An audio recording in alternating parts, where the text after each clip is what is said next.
যেরকম গাছের কালার, করলার কালারগুলো কিন্তু সেই রকম, পুরো গাছ ভর্তি করলা। এ দেখুন হাত দিচ্ছে, ওর হাত দিতেও ভালো লাগছে, আর ও তোলার চেষ্টা করছে। করলার মোটাগুলো যেহেতু একটু শক্ত হয়, ও টেনেও তুলতে পারছে না। আর এই যে পরের দিন হচ্ছে সকালে এসেছি একটু জমির দিকে। দেখুন বন্যার জলে কি অবস্থা করেছে সবজিগুলোর, কত যে ক্ষতি হয়েছে মানুষের তা ঠিক নেই। পুরো একবারে পাকা ধানে মই দেওয়ার মতো অবস্থা, পুরো মাঠ ভরা সবজি, তার উপর দিয়ে এরকম বন্যার জল। নমস্কার, কেমন আছেন সবাই? আশা করি সবাই ভালো আছেন, আর আমরাও ভালো আছি। এটা ছিল বন্যার আগের কিছু ক্লিপ নেওয়া। একটু বেরিয়েছিলাম আমাদের গ্রামে সবুজ শস্য শ্যামলা দেখার জন্য। গ্রামে কি সুন্দর যে গ্রামীণ ফসল সবজিগুলো হয়, সেটাই আজকে আপনাদের সাথে তুলে ধরব। চারিদিকে শুধু সবুজ, যেদিকেই তাকাচ্ছি শুধু সবুজ। এইদিকে দেখুন নদীর চরে এগুলো হচ্ছে সবজির ক্ষেত, অর্থাৎ করলা, পটল, এই সমস্ত কিছু। তো এইসব সবজি বা এইসব সবুজ প্রকৃতি যদি আপনাদের দেখতে ভালো লাগে, অবশ্যই ভিডিওটি লাইক করে কমেন্ট করবেন। আর চ্যানেলে যদি কেউ নতুন হয়ে থাকেন, অবশ্যই চ্যানেলটি সাবস্ক্রাইব করে দেবেন। গ্রামে যে কী পরিমাণে সবজি চাষ হয় বা কী পরিমাণে তার ফলন হয়, সেটাই দেখাবো। এখানটায় দেখুন একটা পটলের ক্ষেত, সবই এইগুলো নদীর ধারের জমিতে। তো আজ এগুলো নেই, সবই বন্যাতে ডুবে গেছে।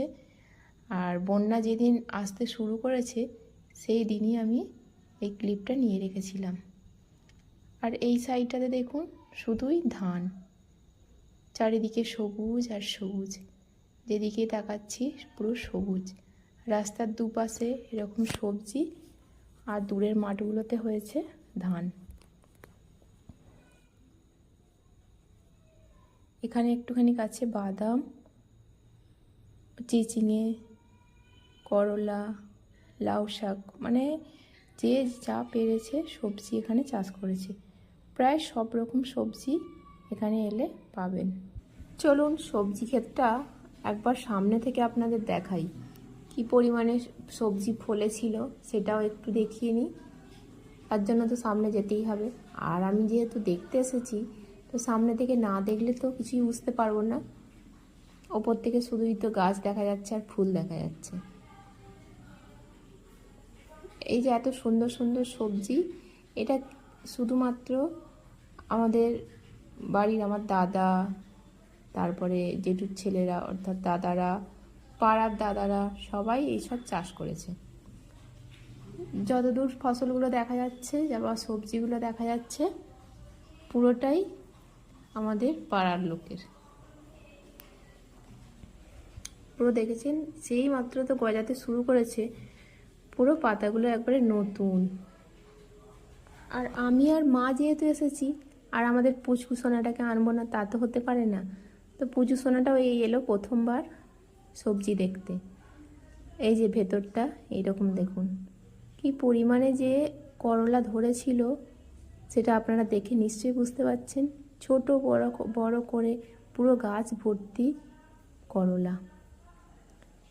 এখন যেটা দেখাচ্ছি, এটা করেছিল আমার দাদা, নিজের হাতে সমস্তটা মেনটেন করে এত সুন্দরভাবে সবজি ফলিয়েছিল, কিন্তু কষ্টের ফল কিন্তু পেল না, সবই বন্যার জলে ধুয়ে নিয়ে চলে গেল। একটি ছোট গাছকে তৈরি করে এইভাবে ফসল ফলাতে কত যে ট্রিটমেন্ট করতে হয়, কতটা যে কষ্ট করতে হয়, সেটা কেবল একমাত্র কৃষকরাই বোঝে। কৃষকরা যে পরিমাণে খেটে যে সমস্ত কিছু সবজি বা ধান, যা কিছু বলুন, সবই তো কৃষকদের হাতেই। তারা যেভাবে কষ্ট করে জিনিসগুলোকে চাষ করে, সেই হিসাবে তারা দাম পায় না। প্রচুর খরচও করতে হয়, প্লাস প্রচুর পরিশ্রমও করতে হয়। সবজির দাম কখনো কম তো কখনো বেশি। যেই অর্থে ফলন হয়, ফলন যখন বেশি হবে তখন দাম কম, আবার যখন ফলন কম তখন হয়তো দাম বেশি। কিন্তু যে সমস্ত সার বা কীটনাশকগুলো দেওয়া হয় সেগুলোর তো দাম কমে না, সেইগুলোর দাম আগুন হয়ে থাকে। আর এই সবজির দাম চাষিরা যেই অর্থে খরচ করে সেই অর্থে কিন্তু পায় না, কিন্তু তাও চাষের জমি চাষ তো করতেই হয়। অন্যান্য যে সমস্ত ফসলগুলো হয় তাতে আমার বাপিও সেগুলোতে হাত লাগায়, কিন্তু এই যে সবজিগুলো হয় সেটা কেবল আমার দাদাই ট্রিটমেন্টটা ভালো করতে পারে। তাই ওকে দেখেছি যে থেকে সবজি চাষ করে একা হাতে সমস্তটা করে, কোনোদিনও কোনো শ্রমিককে কাজে লাগায় না, একা এই সমস্ত কিছু করে। আর পুচুটা আমাদের ঘুরে ঘুরে দেখছে আর করলাগুলো দেখে তোলার চেষ্টা করছে।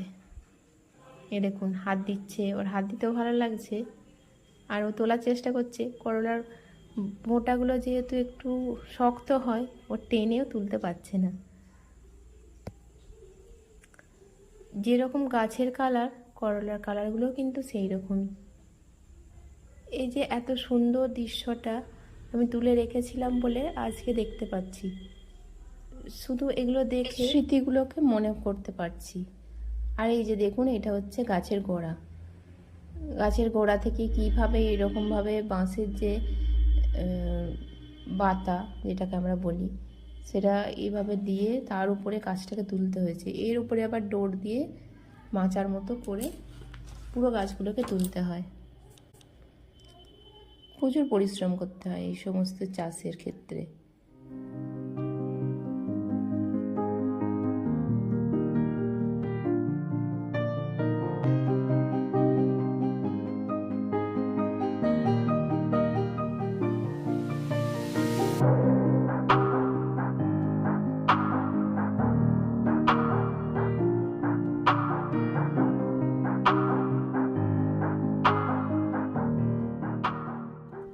আবারও একটা করলাকে ধরে টানছে, তোলার চেষ্টা করছে, পারছে না, কাঁটাগুলো ভেঙে যাচ্ছে কিন্তু করলাটা তুলতে পারছে না।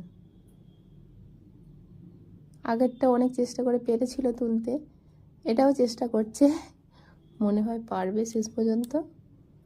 গায়ে যত শক্তি আছে দিয়ে টানছে পুচকেটা। আবার বলছে, ও ঠাম্মা তুলতে পারছি না, কেন শক্ত। আবার হাঁ করে দেখছে।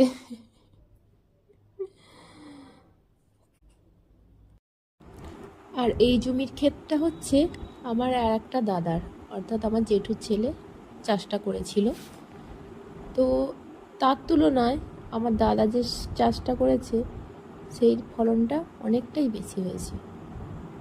তো হয়তো যাবে বলেই বা নষ্ট হবে বলেই এত সুন্দরভাবে ফলনটা হয়েছিল। তো আর কিছু করার নেই, যেটা হয়ে গেছে সেটা ভেবে শুধু শুধু চিন্তা বাড়ানো। আর এই যে চার পাঁচটা দেখেছেন, গাছটা এত সুন্দর, মানে এই দৃশ্যটা মনে পড়ে গেলেই যেন বুকের ভেতরটা একটা হু হু করে ওঠে। এত সুন্দর গাছটা সবই নষ্ট হয়ে গেল। আর এটা তো একেবারে নদীর ধারেই প্রায়। তো প্রকৃতির মার, সেখানে তো কিছু করার নেই, মানুষের কারো কি হাত আছে? এতে হাত নেই। আমি চারপাশটাও একটু ঘুরে দেখে নিচ্ছিলাম আর আপনাদের সাথেও সেটা শেয়ার করলাম। আর এই যে দেখুন নদীতে জল, জমিটার একটু পাশেতেই নদীটা। আর যেহেতু এত পরিমাণে জলটা বেড়েছে সেই কারণেই তো সমস্তটা ডুবে গেছে।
আমার মাকে আর পুচকুটাকে তো ক্যামেরায় একবার ধরলাম, আর ভাবলাম আমাকেও একবার ক্যামেরাতে দেখিয়ে নিই।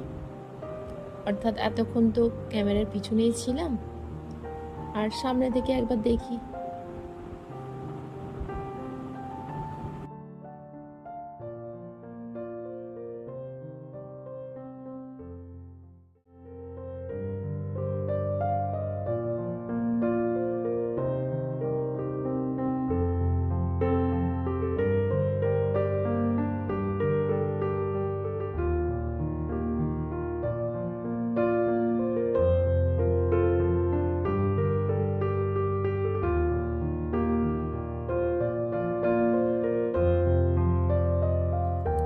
সুন্দর দৃশ্য, সবুজ প্রকৃতি দেখতে দেখতে মনটা ভারী ভরে গেল।